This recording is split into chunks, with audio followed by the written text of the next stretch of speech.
Welcome sa Philippine Weather Trivia. Para sa mga bago sa channel na to, ako si Alvin Pura, isang meteorologist at ang inyong weather tito. Ngayon, talakayin natin itong malawakang paglakas ng habagat na nagdudulot po ng malawakang pagulan at nagdudulot din po ng malawakang pagbaha sa malaking bahagi po ng Luzon at ilang bahagi ng Visayas. Again, nananatiling aktibo yung ating habagat nitong mga nakaraang araw at nakaraang linggo. Ito nga ay nagpa-fluctuate, humihina, lumalakas at meron nga tayong aktibong monsoon trough dito kaya always present yung ating habagat. Pero ngayon, meron tayong significant o may kalakasan pang habagat o southwest monsoon. So meron tayong enhanced habagat o pinag-iba yung habagat. So talakayin natin yan. Ito yung ating mga kaulapan na associated sa ating habagat. Kung mapapansin nyo, covered po niyan ang malaking bahagi ng Luzon. At ito naman din ay ating wind flow din patungo dito sa ating monsoonal trough kung saan kadalasan dyan po nagsisimula yung ating mga low pressure area at mga bagyo. Itong mga nakarang araw pa may low pressure area na nga tayo dyan at sa ngayon meron tayong low pressure area dito sa loob ng ating area of responsibility. Nandito po yung kanyang center, higit 1,000 kilometro dito po sa silangang bahagi ng Northern Luzon at ngayon ay nasa medium po o katamtaman ang tsansa niyan maging isang ganap na bagyo. So, posible po yan maging bagyo sa loob ng ating area of responsibility. If ever maging bagyo po yan, ito ay mabibigyan ng local name na Neneng. Pero, hindi po yan ang concern natin ngayon. Etong bagyo, or if ever maging bagyo ito ay papalo lamang sa tropical depression category. At tingnan nyo, yung kanyang posibleng direksyon, ito ay kikilos lamang dito sa itaas na bahagi ng ating bansa. Patungo dito sa may area ng Taiwan, at southern portion ng Japan. So hindi natin ito inaasahan mag-landfall o tumama sa lupa. Wala tayong nakikitang malakas na bugso ng hangin na malapit sa gitna nito na didikit sa ating landmass. Pero again, ito nga po ang humihila o nagpapalakas sa ating habagat at habang kumikilos po yan dito sa itaas na bahagi ng ating bansa, magpapatuloy po yung magpalakas ng habagat. Ang ibig sabihin po niyan, meron tayong multiple days na may kalakasan yung ating habagat. Ang ibig sabihin din po niyan, yung ating mga pag-ulan ay maiipon, mas mataas po ang mga hazards natin, gaya ng mga flash floods, malawakang pagbaha, landslides, especially mabubundok na lugar. So, yun po yung ating mga hazards dahil nga sa tuloy-tuloy na araw na meron tayong may kalakasan na pag-ulan. Dahil nga sa posibleng pagtawid nitong tatawagin natin bagyong Neneng dito sa itaas na bahagi nating bansa. Pero kung papansinin nyo dito, may kababaan yung kanyang pressure, pero hindi po siya ganun kababa. Hanggang 1,000 millibars lamang po dyan. So, pinapakita dito sa computer model na to na nagmula sa GFS is mananatili po itong low pressure area sa mga susunod na 2 hanggang 3 araw. Pero, may possibility po itong umabot sa hanggang tropical depression or maging isang bagyo na may kahinaan po na hindi nga tatama sa ating bansa.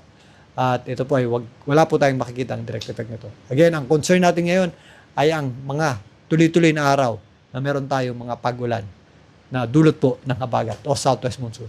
Pag-usapan naman natin yan. Sa Pag-asa, meron tayong tinatawag na heavy rainfall warning at meron din tayong tinatawag na heavy rainfall advisory. Ang pinagkaiba po niyan, 24-hour forecast, yung ating advisory, yung ating warning naman ay every 3 hours nagbabago at halos real-time data po yan sa mga natatanggap nating pag-ulan at posible pang matanggap na pag-ulan. Unahin muna natin itong advisory ng Pag-asa. Dito pinapakita, posible po yung ating mga 100 to 200 millimeters na pag-ulan. So yan po ay mga heavy hanggang intense rain. So simula pa kahapon, meron na po tayong mga pag-ulan dito sa areas ng La Union, Pangasinan, kasama po dyan ng Benguet, including Baguio City, Zambales at Bataan. So nandyan po yung ating concentration ng mas marami at mas madalas na pag-ulan. Dulot ng epekto ng habagat mula ngayong araw na to hanggang bukas. So possible na po dyan ang malawakang pagbaha, mga flash floods and landslides, especially sa mga kabundukan ng Zambales, Bataan, at dyan po sa area ng Benguet. So generally, nandito sa western section ng Luzon yung ating mga malalakas na pag-ulan. So meron din tayong mga katamtaman at kung minsan mga pag-ulan, dito po sa Ilocos Sur, including Ilocos Norte mula ngayon hanggang bukas. Samantalang, Central Luzon ay affected din po ng ating habagat o southwest monsoon, Tarlac, Pampanga, Bulacan, Metro Manila, kasama po dyan ang Cavite, Batangas at Occidental Mindoro. Ito po ay mga possible na 50 to 100 or katamtaman at kung minsan may kalakasang pag-ulan. Again, yung mga areas na walang kulay, Mimaropa, Calabarzon, Central Luzon, particularly itong Nueva Vizcaya, Nueva Ecija at Quirino, Northern Luzon, mga kabundukan sa Cordillera, meron din po tayong matataas na tsansa ng pagulan dyan dahil sa epekto ng habagat. Ngayon, binabanggit natin kanina, multiple days na halos hindi nagkakalayo yung ating mga pagulan. At posible pa nga madagdagan yung ating mga pagulan. Makikita natin yan dito sa ikalawang slide ng Pag-asa. So, ito naman po ay para bukas hanggang sa Wednesday. Kung mapapansin nyo, halos hindi nagbago. Yung ating concentration pa din ng malalakas na pagulan ay nandito sa western section ng Northern at Central Luzon. Nadagdagan lang yung nandito sa may areas ng Occidental Mindoro. Nabawasan ng bahagya doon sa Ilocos Norte, pero may mga pagulan pa rin tayo dyan. So, mostly consistent yung ating mga pagulan.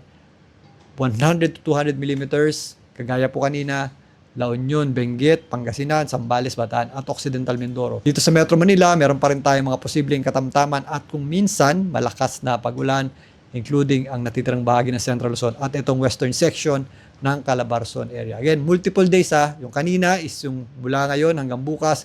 Ito naman ay mula bukas hanggang sa darating na Wednesday. At ito naman yung mula Wednesday hanggang sa darating na Thursday. So, consistent. Meron pa rin tayong mga possible na moderate at times heavy rain sa Metro Manila. Kasama dyan ang Cavite, Laguna, Batangas, Bulacan, Pampanga, Tarlac. Nabawasan ng konti sa Pangasinan, Benguet, La Union, pero meron pa rin tayong mga pagulan dyan, including ang areas po ng Ilocos Sur. Samantalang mananatili yung ating mga up to intense rains sa areas ng Zambales, Bataan, kasama po dyan ang Occidental Mindoro. So malaking bahagi po ng Mimaropa, Calabarzon, Central Luzon, Northern Luzon, meron din tayong mga posibleng kalat-kalat na pagulan dyan at thunderstorms. So again, inulit ko po, multiple days na may kalakasan yung ating mga pagulan. Ibig sabihin, prone tayo sa mga flash floods, mga iba pang hazards, gaya ng landslides, at nga yung mga widespread flooding, especially sa mga low-lying areas o yung mga catch basin natin. So, kailangan po natin mag-ingat at maghanda at yung mga binabaha na ngayon, doble ingat po tayo at yun nga, ingatan po natin yung ating mga sarili. Kung yung kanina ay yung tinatawag nating heavy rainfall advisory, ito naman po yung ating heavy rainfall warning na nagmula sa Pag-asa. So halos may kulay din po ito, pero magkakaiba po ng ibig sabihin. Ito po ay lumalabas every 3 hours at ito po ay hango sa data na kukolekta ng Pag-asa, real-time data at sa mga posible pang makolektang pag-ulan sa susunod na 3 oras. So ito po ay hindi natin mahahabol dahil nagbabago ito every 3 hours. So always i-check nyo po ito sa Pag-asa dahil may kaukulang gagawin tayo if ever umakyat na nga sa orange or red yung ating mga pag-ulan. So ang DRRMO at LGU nyo po yung mas may alam dyan dahil depende po sa inyong lugar kung paano mag-react sa mga pag-ulan na yan. Sa katunayan, ito na, nasa red rainfall warning. As of recording, nasa red na po ang Metro Manila, Bataan, Zambales, Pampanga, Bulacan, Rizal at Cavite. Samantalang orange naman ang Zambales, Pampanga, Rizal, Bulacan, Cavite, Batangas at Laguna. At yellow naman tayo dito sa areas ng Tarlac, Pampanga, Rizal, Laguna, Quezon, Bulacan, Cavite at Batangas. So yung ating mga nasa orange at red, widespread floodings po possible. Kung may evacuation plan sa inyong area, always pong makinig sa inyong local LGU at DRRMO. Kung mapapansin nyo, walang rainfall warning sa area po ng La Union at yung mga nasa itaas na bahagi dahil po hiwalay sila ng Regional Service Division. So i-check nyo rin po yan kung nasang area kayo, yung Northern Luzon, PRSD po ang in charge dyan. So check natin sa Pag-asa to, website or sa kanilang panahon app. Makikita natin kung ano pong heavy rainfall warning na ang inyong lugar. At yun nga, mga kaukulang aksyon na gagawin natin if ever meron tayong mga naranasang sobrang daming mga pag-ulan.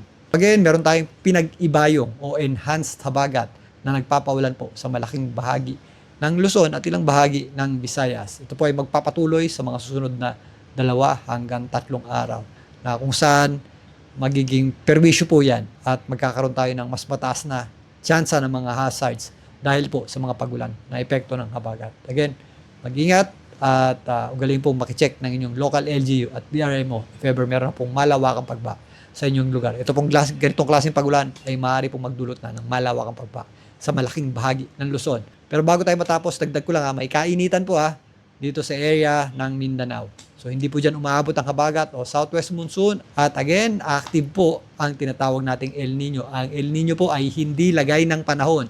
Ito po ay lagay ng karagatan sa gitnang Pasipiko. May kainitan na po yan. Ang epekto po niyan sa atin ay nagdidepende.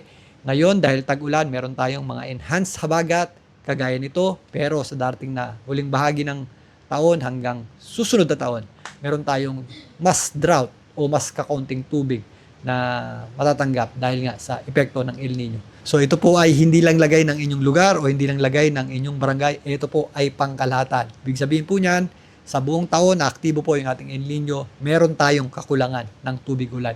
Hindi po imposibleng bumaha, hindi po imposibleng umulan dahil nga panahon ng tag-ulan ngayon at panahon ng habagat. Pero may mga ilang areas na sa ating bansa may kakulangan pa rin sa tubig ngayong panahon ng tag-ulan. Kaya paghandaan pa rin natin yan. At mas tatalakayin pa natin yan sa mga susunod. Balikan natin itong habagat bukas. Muli ito po ang inyong Weather Tito para sa Philippine Weather Trivia.